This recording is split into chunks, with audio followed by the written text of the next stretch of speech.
Good morning class. MAVN के online class में class 8 Hindi अध्याय 7 है आपका। अध्याय का नाम है बूढ़ी काकी।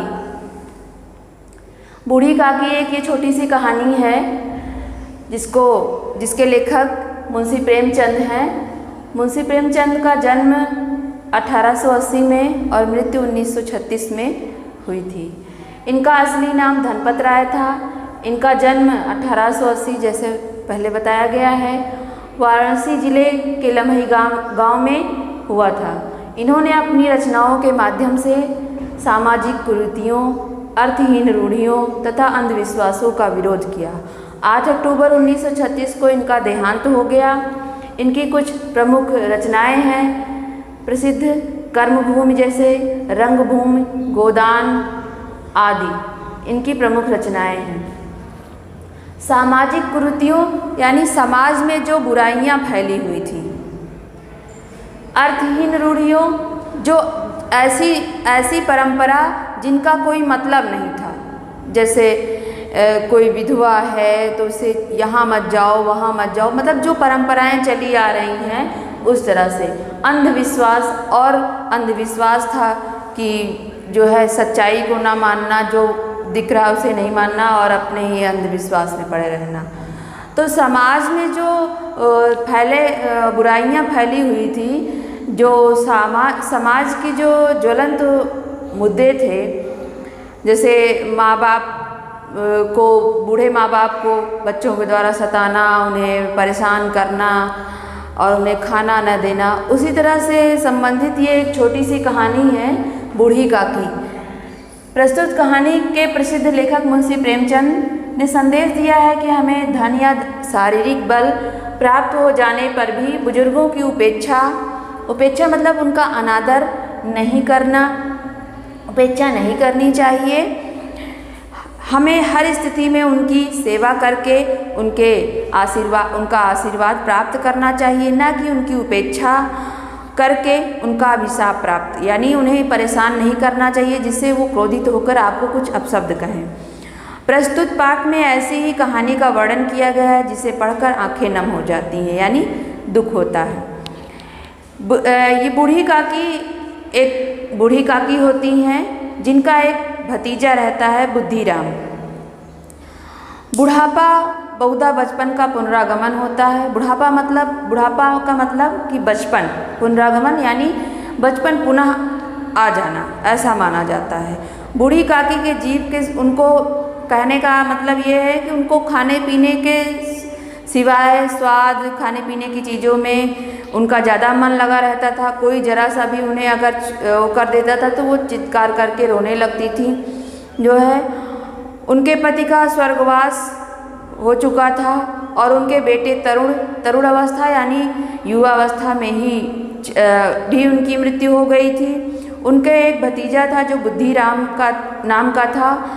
जितनी भी बूढ़ी काकी के पास जितनी भी संपत्ति थी उन्होंने बुद्धिराम को लिख दिया। जब संपत्ति लिखने की बारी आई है, जब वो संपत्ति लिखवा रहे थे, तब बुद्धिराम ने बहुत सारे जो है उनसे वायदे किए कि मैं आपका बहुत ही ध्यान रखूँगा, आपको कोई कमी नहीं होगी, जो है आपको जो है सब सुख सुविधाएं मिलेंगी। लेकिन जो है ऐसा होता भी रहा होगा, जिसमें एक छोटी सी कहानी दी हुई है। लड़कों का बूढ़ों से स्वाभाविक विद्वेष होता ही है। जैसे छोटे छोटे बच्चे जो है बूढ़ों को जो है चिकोटी काट कर भाग जाना और उन्हें पीछे से वो करके या फिर उनके पानी मुंह में भर कर कुल्ली कर देना, ऐसे सब तरह के जो है जो उनके बुद्धिराम के छोटे बच्चे रहते थे वो सब बूढ़ी काकी के साथ करते थे। तो बूढ़ी काकी जो है काफ़ी परेशान हो जाती थी और काफ़ी अर्थनाद मतलब जो दुखी भरी जो चीख होती थी उस पर काफ़ी चीत्कार करके रोने लगती थी ज़ोर ज़ोर से, जिस तरह से बच्चे रोते हैं। उनके रोने पर भी कोई ध्यान नहीं देता था। संपूर्ण परिवार में यदि काकी से किसी को कोई मतलब थोड़ा सा भी अनुराग और प्रेम था तो वो बुद्धिराम की छोटी बेटी लाडली थी। लाडली जो है बूढ़ी काकी से बहुत प्रेम करती थी, अपने अपने हिस्से का खाना पीना भी उस बूढ़ी काकी को चुपचाप दे देती थी। और बूढ़ी काकी भी उसे बहुत प्रेम करती थी, उसे प्यार दुलार से अपने गोद में बैठा लेती थी और प्रेम करती थी। दोनों एक दूसरे से बहुत प्रेम करती थी और वे लाडली भाइयों के अन्याय की तुलना में कहीं सुलभ थी। इस स्वार्थानुकूलता यानी दोनों एक दूसरे के स्वार्थ में बंधे हुए थे। उन दोनों में सहानुभूति का आरोपण कर दिया था। रात का समय था, बुद्धिराम के द्वार पर शहनाई बज रही थी। उस दिन जो है बुद्धिराम के बड़े लड़के मुखराम की तिलक आई हुई थी। और जैसा कि सभी लोग जानते हैं, जब कोई घर में प्रोग्राम होता है, कोई शादी ब्याह, कोई पार्टी होती है, तो तरह तरह के व्यंजन बनते हैं। उसी तरह बुद्धिराम के घर में भी बहुत सारे व्यंजन बन रहे थे, जिनकी खुशबू जो है चारों तरफ फैली हुई थी। बूढ़ी काकी की खुशबू जो है, तरह तरह के व्यंजनों के बनने की खुशबू जो है आने लगी। वो मन ही मन बहुत सारी कल्पनाएं करने लगी कि सुगंध चारों ओर फैल रही थी। बूढ़ी काकी अपनी कोठरी में बैठी हुई है, सुगंध बेचैन, उनको ये सुगंध बेचैन कर रही थी। मन ही मन सोच रही थी कि आज बहुत दिन बाद जो है ये सारे भोजन खाने को मिलेगा। यह सोचकर उन्हें रोना आया, परंतु मन ही मन सोच रही थी इतनी देर हो गई, किसी ने उन्हें भोजन के लिए नहीं बुलाया और वो उन्हें रोना आ रहा था। लेकिन क्योंकि शुभ कार्य हो रहा था, तिलक, शादी ब्याह शुभ कार्य होता है, यही बात सोचकर उन्होंने कहा रोना अपशगुन होगा, इसलिए वो डर से रो भी नहीं सकी। बूढ़ी काकी कल्पना करते करते पूड़ियों की तस्वीर, ये सब कल्पनाएं करने लगे कि पूड़ी खूब लाल लाल फूली फूली खस्ता, ये सब बहुत सारी चीज़ें जो है वो कल्पना करने लगी। अजवाइन और इलायची की खुशबू भी आ रही थी उनके। तो बहुत सारी कल्पनाएं करते करते वो जो है ठीक से चल तो पाती नहीं थी, लेकिन बैठे बैठे उकड़ू चलकर वो जो है वहाँ तक गई। और जो भंडार गृह था, वहाँ जहाँ पर भोजन बन रहा था, वहाँ तक गई और बैठ गई। रूपा जो बुद्धिराम की पत्नी थी, वो उसके ऊपर सारे घर की जिम्मेदारी थी। वो कभी इस कमरे में जाती, कभी भंडार गृह में जाती, कभी हलवाई के पास जाती, सारा काम धाम उसकी जिम्मेदारी थी। तो वो इधर उधर दौड़ भाग रही थी। और जैसे ही वो जाने को लगी, उसने देखा कि बूढ़ी काकी जो है भोजन के सामने, मतलब भोजन गृह के सामने बैठी हुई हैं। और उन्होंने सारा गुस्सा जो है अपना बूढ़ी काकी के ऊपर उतार दिया। उन्होंने कहा कि थोड़ा सा भी आपको धैर्य नहीं हो सका, और जो है जिस पर धैर्य नहीं हो, रूपा ने बूढ़ी काकी से कहा कि तुम्हें थोड़ा सा भी धैर्य नहीं हुआ, अभी मेहमानों ने नहीं खाया, भगवान को भोग नहीं लगा और तुम्हारे जो है भूख लग गई, ऐसे तुम्हारा पेट है या भाड़, ऐसे पेट में आग लगे जो है, ऐसा वो बोलती है। कोठरी में बैठते हुए क्या तुम्हारा दम घुट रहा था, अभी मेहमानों ने नहीं खाया, भगवान को भोग नहीं लगा, ऐसा वो कहती है। बूढ़ी काकी ने सिर उठाया और चुपचाप न रोई न बोली, चुपचाप रेंगती हुई अपने कमरे में चली गई। और वहाँ सोचने लगी कि सही बात है। वहाँ पश्चाताप करने लगी अपने कमरे में बैठकर कि सच बात है, अभी मेहमानों ने नहीं खाया, भगवान को भोग नहीं लगाया, पहले जो है इन लोगों को ज़रूरी है। और वहाँ वो जो है बैठी रही और मन ही मन जो है कुछ गुनगुनाने लगी, कुछ कल्पना करने लगी। फिर काफ़ी देर बीत गई और फिर जब वो आती हैं, फिर जब इंतज़ार करते करते थक जाती हैं, फिर उनको लगता है सारे मेहमान खा पी कर चले गए हैं, कोई आवाज़ भी नहीं आ रही है, लगता है सब लोग सो गए हैं, मुझे भूल गए हैं। तो फिर वो किसी तरह से जो है उकड़ू मुकड़ू करके जो है वहाँ पर पहुँचती हैं। और जैसे ही वो देखती हैं कि वहाँ पर देख रही हैं कि मेहमान अभी खाना खा रहे हैं, और खाना खाते देख कर वो वहाँ पर बैठी रहती हैं। तभी जो है बुद्धिराम की नज़र उन पे पड़ती है और बुद्धिराम जो है उनको हाथ जो है खूब ताकत से पूरी हाथ को पकड़ते हैं और घसीटते हुए उनको ले जाते हैं, उनके कमरे में जो है पटक देते हैं। और वहाँ पर जो है बूढ़ी काकी बेहोश हो जाती हैं। उसके बाद जो है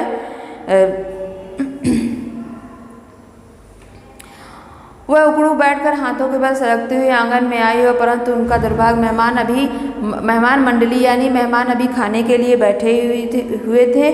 कोई खाकर उंगलियां चाटता तो कोई तिरछे नेत्रों से देखता, और लोग अभी खा ही रहे थे, इतने बूढ़ी काकी रेंगती हुई वहाँ पहुँच गई। पंडित बुद्धिराम काकी को देखते ही क्रोध से एकदम तिलमिला, क्रोध से एकदम आग बबूला हो गए और उन्होंने लपक कर जो है बूढ़ी काकी के दोनों हाथ पकड़े और घसीटते हुए उनको अंधेरी कोठरी में उनके कमरे में ले जाकर धम से पटक दिया। वहाँ पर वो बेहोश हो गए। मेहमानों ने भोजन किया, घर वाले भोजन कर लिए। कहने का मतलब ये है कि सभी लोग भोजन करके जो है सो गए।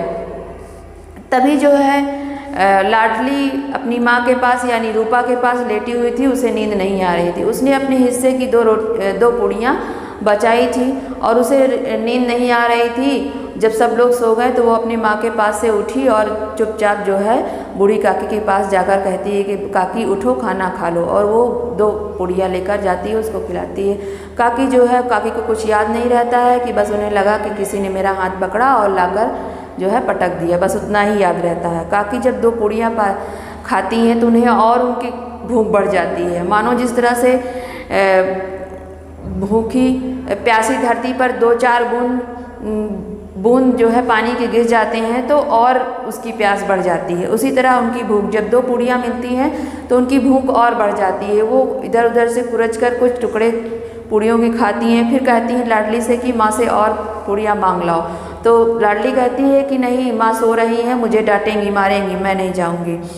तो उनसे रहा नहीं जाता है। फिर वो कहती हैं लाडली से कि मुझे जहाँ सब लोगों ने खाना खाया है वहाँ ले चलो, और लाडली इस बात को उनके मतलब को समझ जाती है और उनको पकड़कर जो है धीरे धीरे उस जगह पर ले जाती है। और वहाँ जाने के बाद जो है बूढ़ी काकी जो बचा खुचा लोगों के पत्तल का जो भोजन रहता था वो चाट कर उसमें से निकाल कर पूड़ी, सब्जी, दही जो भी बचा खुचा रहता है, रायता, वो भी उसमें से खाने लगती हैं और तारीफ़ करती हैं कितना अच्छा है, कितना स्वादिष्ट है, कितनी कोमल है, कितनी मुलायम पूड़ियाँ हैं।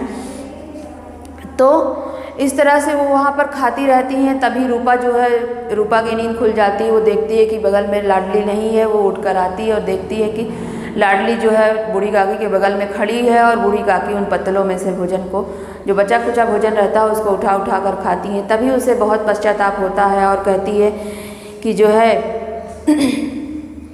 और कहती हैं कि जो है हे भगवान, ये कैसा मुझसे अधर्म हो गया। उसका हृदय जो है सन्न रह जाता है। वह दृश्य था जिसे देखने वालों के हृदय कांप उठते। ऐसा प्रतीत होता मानो जमीन रुक गई हो, आसमान को चक्कर आ रहा हो, संसार पर कोई विपत्ति आने वाली हो। रूपा को न क्रोध आया न शोक के सम्मुख क्रोध कहाँ, करुणा और भय से उनकी आंखें भर आईं। इस अधर्म के पाप का भागी कौन? वो जो है अपने पाप के लिए पश्चाताप करने लगी। उसने बस सच्चे हृदय से गगन मंडल की ओर हाथ उठाकर कहा कि परमात्मा मेरे बच्चों पर दया करो, इस अधर्म का दंड मुझे मत देना, नहीं तो मेरा सत्यानाश हो जाएगा। रूपा की ओर स्वार्थपरता और अन्याय इस प्रकार प्रत्यक्ष रूप से कभी न दिख पड़ी थी। पहले रूपा के अंदर ऐसी स्वार्थपरता और अन्याय का रूप ऐसा कभी नहीं दिखाई दिया हुआ था। वह सोचने लगी, हाय कितनी निर्दय हूँ, जिसकी संपत्ति से मुझे हर वर्ष 200 रुपये का वार्षिक आय हो रही है, उसी की मैं इतनी दुर्गति और मेरे कारण हो रही है। दया में भगवान, मुझसे बहुत बड़ी गलती हो गई, मुझे माफ़ कर दो।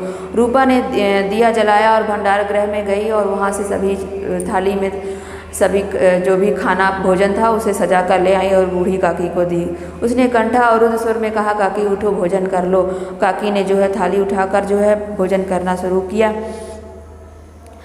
उन्होंने कहा, आज बड़ी भूल हो गई मुझसे, उसका बुरा ना मानना, परमात्मा से प्रार्थना कर दो कि वे मेरे अपराध को क्षमा कर दें। भोले भाले बच्चे की भांति जो मिठाइयाँ पाकर मार और तिरस्कार भूल जाते हैं, उसी प्रकार बूढ़ी काकी सब भुलाकर बैठी हुई खाना खा रही थी। उनके एक एक रोए से उनकी सदिच्छाएँ निकल रही थी, मतलब सच्ची जो है इच्छाएँ निकल रही थी और रूपा बैठी इस स्वर्गीय दृश्य का आनंद लेने में निमग्न थी। तो ये कहानी थी। इससे हमें यही शिक्षा मिलती है कि जो बूढ़े हैं, बुजुर्ग हैं, उनकी अवहेलना, उनका सम्मान करना चाहिए, उनकी मदद करनी चाहिए, जो हो सके उनका खाना पीना हर चीज़ का ध्यान रखना चाहिए। इससे हमें यही शिक्षा मिलती है कि वृद्धों का सम्मान करना चाहिए, बच्चों में स्नेह व शिष्टता का भाव रखना चाहिए, जगाना चाहिए, जिससे जो छोटे छोटे बच्चे होते हैं वृद्धों को परेशान न करें, उन्हें चिकोटी काट के भागना, उनके ऊपर कुल्ली कर देना और उनको खींच कर उनका कपड़ा, कोई सामान इधर उधर कर देना। बहुत सारी चीज़ें हैं जो छोटे बच्चे करते हैं। बच्चों को शरारत करना तो बचपन में होता ही रहता है, लेकिन बड़ों का कर्तव्य होता है कि उन्हें समझाएं, उन्हें अच्छे संस्कार दें कि ये चीज़ें गलत हैं, क्या सही है क्या गलत है, इसकी परख उनको सिखाएं। तो इस क्लास में बस इतना ही। आप लोग अच्छे से पढ़िएगा। इसमें ये जो सबसे पहले आप लोग लेखक के बारे में लिख लेंगे, यानी मुंशी प्रेमचंद के बारे में लिखेंगे। फिर एक छोटा सा चित्र बना लेंगे बूढ़ी काकी का। फिर शब्दार्थ लिखेंगे। ये सारी चीज़ें जो है बुक में ही एक्सरसाइज पूरी कर लेंगे और प्रश्न उत्तर मैं आपको PDF के माध्यम से दूंगी। तो आज की क्लास में बस इतना ही। Thank you for watching.